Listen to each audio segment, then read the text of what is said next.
இந்த காணொலியில நாங்கள் பார்க்க போகின்ற விடயங்கள் என்ன என்ன அப்படின்னு சொன்னால் தற்பொழுது ஏற்பட்டிருக்கக்கூடிய சீரற்ற காலநிலை காரணமாக மக்களுக்கு பல விடயங்கள் அதாவது முன்னெச்சரிக்கையான விடயங்கள் வழங்கப்பட்டிருக்கின்றன.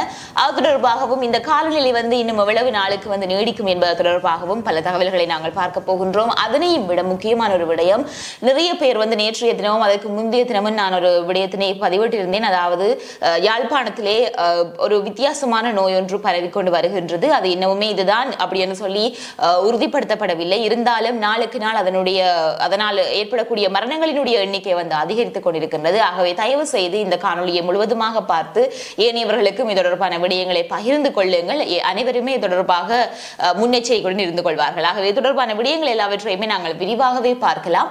வணக்கம், நான் உங்கள் சங்கவி.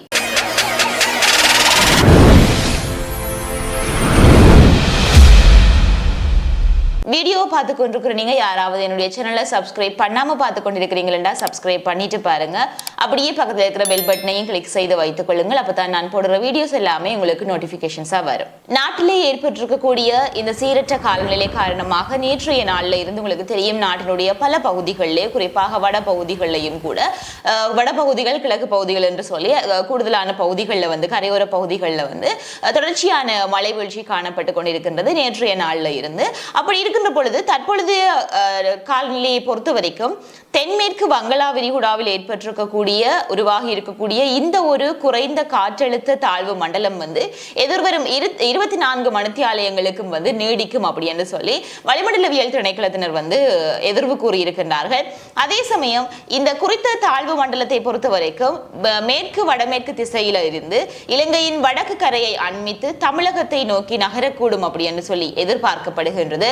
ஆகவே இதன்படி பார்க்க போனால் மொத்தமாக வடக்கு மற்றும் வடமத்திய மற்றும் கிழக்கு மாகாணங்களில் மழை அல்லது இடியுடன் கூடிய மழை கிடைக்கிறதுக்கான வாய்ப்புகள் இருக்கிறதாக சொல்லப்படுகின்றது. தற்பொழுதும் கூட மழை பெய்த வண்ணமாகத்தான் இருக்கின்றது. ஆகவே குறிப்பிட்ட இந்த 3 மாகாணங்களிலுமே இருக்கக்கூடிய பல இடங்கள்ல இடியுடன் கூடிய மழை கிடைக்கிறதுக்கான வாய்ப்புகள் இருக்கின்றது. ஆகவே அப்பகுதிகளில் வசிக்கக்கூடிய மக்கள் எச்சரிக்கையுடன் இருக்கக்கூடியது மிகவும் மிகவும் முக்கியமான ஒரு விடயமாக இருக்கின்றது.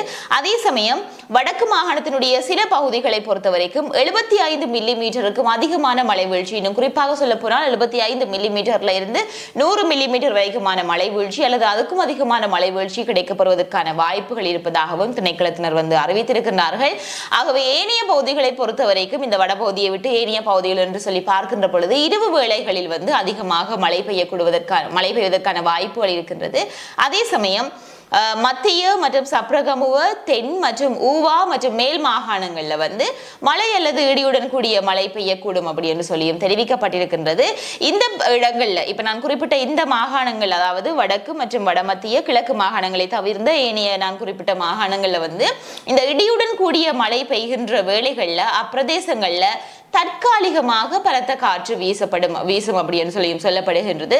ஆகவே ஒருவேளை இந்த மின்னல் தாக்கங்களும் இருக்கின்ற காரணத்தினால அந்த மின்னல் தாக்கங்களினால ஏற்படக்கூடிய பாதிப்புகள் என்பது உங்களுக்கு தெரியும். ஆகவே அதுகளில் இருந்தும் உங்களை பாதுகாப்பாக வைத்துக் கொள்ளும்படியாகவும் திணைக்களத்தினர் வலியுறுத்தி இருக்கின்றார்கள். அதே சமயம் அதிகமாக பெய்து வரக்கூடிய இந்த ஒரு மழை வீழ்ச்சி காரணமாக வடபகுதிகளையும் சரி கிழக்கு பகுதிகளையும் சரி பல குடும்பங்கள் பாதிக்கப்பட்டுக் கொண்டிருக்கின்றார்கள். குறிப்பாக சொல்ல போனால் இதற்கு முன்னதாகவும் ஒரு காற்றழுத்த தாழ்வு நிலை ஏற்பட்டதன் காரணமாக இந்த ஒரு அதாவது தாளமுக்கம் ஏற்பட்டதன் காரணமாக இப்படியான ஒரு சீரற்ற காலநிலையை நாங்கள் கடந்து வந்திருந்தோம். தற்பொழுது இது இரண்டாவது. அப்படி இருக்கின்ற பொழுது அதிலே இருந்தே மீளாமல் இருக்கின்ற குடும்பங்கள் பலது பாத்தீங்கன்னு சொன்னால் மீண்டுமாகவே பல இன்னல்களுக்கு முகம் கொடுக்க நேரிடும். ஆகவே இன்னல்களுக்கு முகம் கொடுக்கக்கூடியவர்கள் என்று சொல்லி உங்களுக்கு அருகிலே யாராவது இருக்கின்றார்கள் என்று சொல்லி சொன்னால் அவர்களுக்கு உங்களால் முடிந்த உதவிகளை செய்து கொள்ளுங்கள். இது ஒரு தற்காலிகமான ஒரு விடயம் தானே தவிர நீங்கள் இது நிறைய நாளைக்கு செய்ய வேண்டிய ஒரு விடயமாக கேட்டால் இல்லை. ஆகவே ஒரு 2 நாட்களுக்கோ 3 நாட்களுக்கோ அவர்களுக்கான உதவிகளை நீங்கள் செய்து கொடுத்துக் கொள்ளுங்கள். அதே சமயம் நாட்டினுடைய பல பகுதிகளில் 30 தொடக்கம் 40 கிலோமீட்டர் வரையிலான காற்று வீசக்கூடும். அதே சமயம் திருகோணமலை உள்ளிட்ட கடற்கரை பிரதேசங்கள்ல பாத்தீங்கன்னு சொல்ல சொன்னால் 50 தொடக்கம் 60 கிலோமீட்டர் வரையிலான காற்று வீசக்கூடும் அப்படின்னு சொல்லியும் சொல்லப்படுகின்றது. அதே சமயம் தற்பொழுது கடற்தொழிலை நம்பி இருக்கக்கூடிய குடும்பங்கள் என்பது பல குடும்பங்கள் இருக்கின்றன. ஆகவே அவர்களினுடைய வாழ்வாதாரமும் தற்பொழுது பாதிக்கப்பட்டிருக்கின்றது, வாழ்வாதாரம் பாதிக்கப்பட்டிருக்கின்றது, கடலுக்கு போனா தான் எங்களுக்கு இன்றைய வாழ்வை பார்க்க முடியும் அப்படி என்று சொல்லி யோசித்துக் கொண்டு நீங்கள் உங்களினுடைய சவால்களை எதிர்கொண்டு நாங்கள் செய்கின்றோம் அப்படின்னு சொல்லி போட்டு கடல்களுக்கு போவதை செய்யாமல் அவற்றை தவிர்த்து கொள்ளும்படியாகவும் கூறப்பட்டிருக்கின்றது. ஆகவே தயவு செய்து கடற்கரை பிரதேசங்களில் இருப்பவர்கள் கடற்தொழிலுக்கு செல்பவர்கள் இந்த ஒரு நிலைமையில கடலுக்கு செல்வதை தயவு செய்து தவிர்த்துக் கொள்ளும்படியாகவும் நாங்கள் இந்த இடத்திலே கேட்டுக்கொள்கின்றோம். அதே சமயம் இப்பொழுது இந்த காணொலியை பார்த்து கொண்டிருக்கிற நீங்கள் இலங்கையினுடைய பகுதிகளில் இருந்து இந்த காணொலியை பார்த்து கொண்டிருக்கிறீர்கள். உங்களினுடைய இடங்களில் இருக்கக்கூடிய காலநிலை நிலவரம் என்ன என்பதையும் கருத்து பகிர்விலே பகிர்ந்து கொள்ளுங்கள். இது மட்டுமல்லாமல் நான் இப்பொழுது உங்களுக்கு சொல்ல வந்த இன்னும் ஒரு முக்கியமான விடயம் என்பதுதான் இந்த ஒரு விசித்திரமான ஒரு நோய் ஒன்று, ஒரு காய்ச்சல் ஒன்று குறிப்பாக யாழ்ப்பாணத்திலே அதிகமாக பரவிக்கொண்டு வருகின்றது. இந்த